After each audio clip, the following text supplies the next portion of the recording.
Salut à tous et bienvenue aujourd'hui dans cette nouvelle vidéo en compagnie de Loïc Durand. Nous allons partir ensemble à la découverte de ce fidèle supporter de l'AC Ajaccio qui comptabilise plus de 300 000 km au volant de sa fidèle 106. Bonne vidéo. Salut Loïc et bienvenue sur la chaîne de la Planète Football. Alors pour commencer, je vais te demander de te présenter rapidement aux abonnés qui peut-être ne te connaissent pas. Bonjour tout le monde, alors je m'appelle Loïc, j'ai bientôt 28 ans et je suis journaliste, mais bon, si je suis un petit peu connu, c'est surtout parce que je suis supporter de l'AC Ajaccio.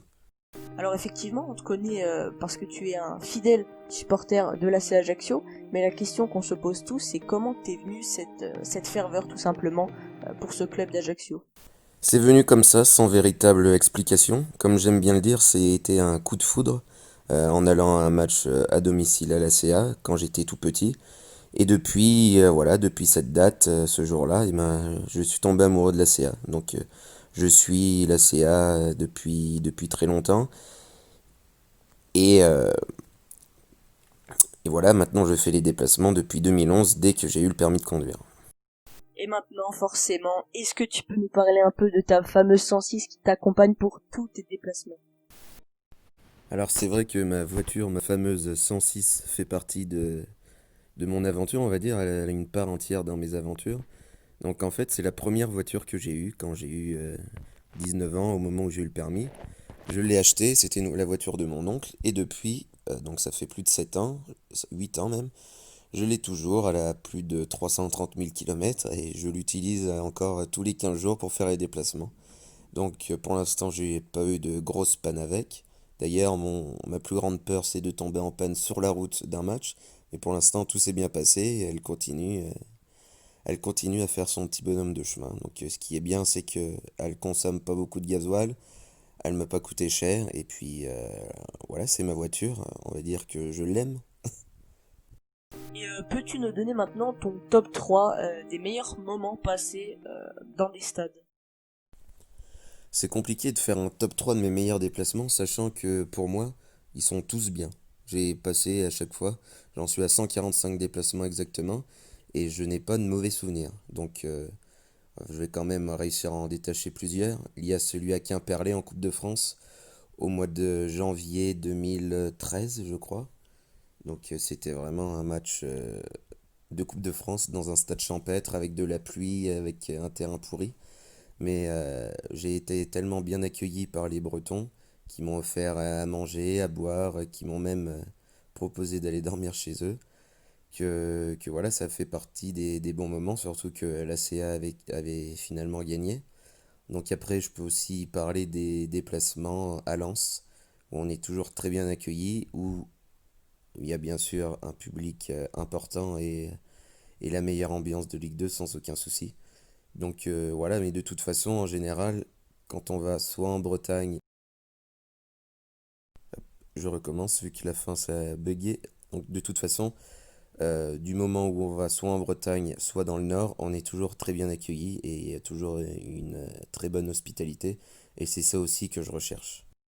Et au contraire, du coup, quel est le pire de tous tes déplacements si tu peux en retenir qu'un seul, le plus mauvais tout simplement. Alors comme je disais, je n'ai pas de mauvais souvenirs en déplacement. Les seuls, on va dire quand même, mauvais souvenirs que j'ai, c'est quand on arrive dans un stade et que les stadiers nous disent qu'ils ne nous ouvriront pas le parquage visiteur parce qu'on n'est pas assez. On n'est pas assez de supporters. Donc quand on a fait 8 heures de route juste pour y aller et que on dit que le parquage visiteur ne sera pas ouvert, c'était un peu dégoûté. Mais bon, ça arrive assez rarement, heureusement, c'est déjà arrivé à Brest ou à Tours plusieurs fois, mais ça reste assez rare, donc tant mieux.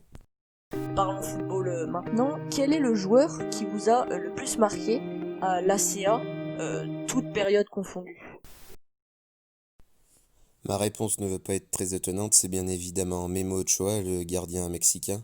Donc en plus d'être quelqu'un de très accessible et de très sympathique en dehors, sur le terrain, c'était vraiment le leader incontesté de l'ACA. Il nous a sorti des matchs extraordinaires comme contre Lyon, contre le PSG à plusieurs reprises.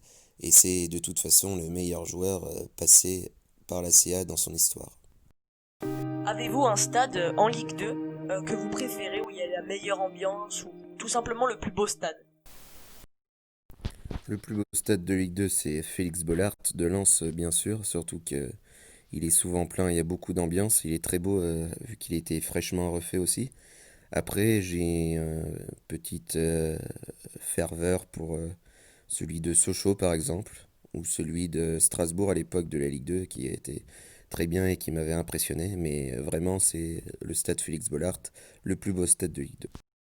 Alors, une question qui peut paraître bête, étant donné vos nombreux déplacements pour l'équipe de football d'Ajaccio, mais comment est venue la passion pour le sport qu'est le football?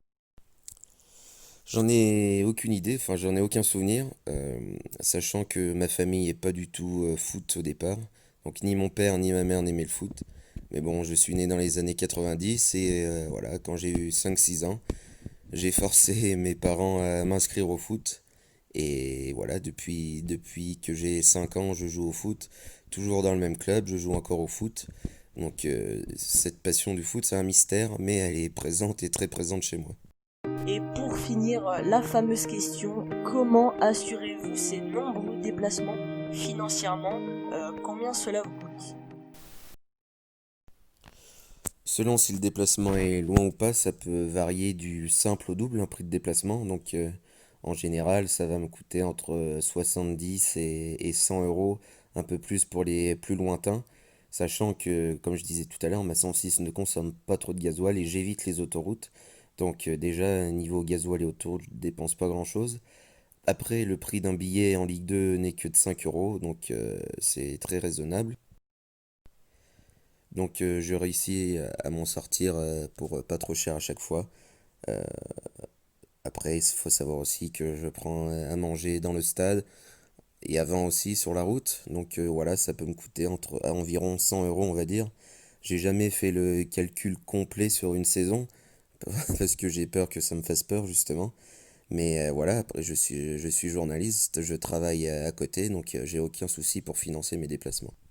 Eh bien, c'est maintenant la fin de cette vidéo. J'espère sincèrement qu'elle vous aura plu. Je tiens à remercier très sincèrement Monsieur Loïc Durand pour son temps. N'hésitez pas à nous donner votre avis dans l'espace des commentaires. Je vous dis à très vite. Ciao!